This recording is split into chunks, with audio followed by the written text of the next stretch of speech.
Ano yung something unique sa Lesus na parang maipapagmalaki mo? Para sa akin, unang-una yung uniqueness sa store namin. Mm-mm. Kasi, di ko alam kung ako yung unang nakaisip dun or kami. Kasi yung store namin, dinesign namin siya ng outlet store. Wow. Di ang outlet store, nakalabas lahat ng box. Yes. Pero sa amin, mini. Kasi di ba usually ang mga store, nakadesign yung mga sapatos. So sa tingin ko, ang naging unique sa amin doon is yung Factory outlet factory style. outlet, pero mini siya. Tsaka yung masasabi kong sobrang affordable kahit original. Yung iba nga, nagtataka eh.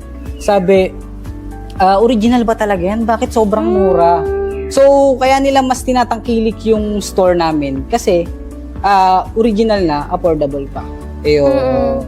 Okay. So, ibig sabihin, parang yung ano nyo, yung, syempre, yung mga tao, tinitingnan din yung store. Opo.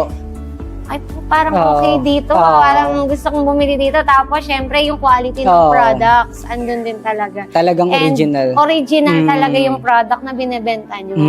And ang maganda doon, since inaral mo talaga yung, hindi na kayo naglalagay ng mga products na may parang problem.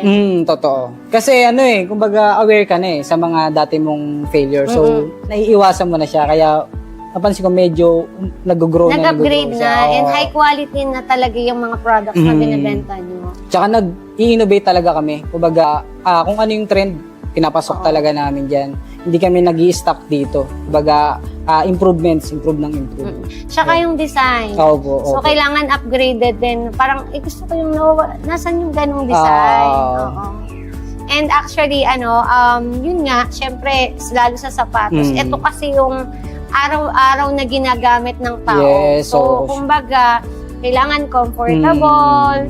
And then, yun din, yung quality na hindi siya madaling masira. Kasi everyday, pag halimbawa, yung customer bumili, araw-araw niya na yung gagamitin. And then, dapat matagal talaga siya magagamit.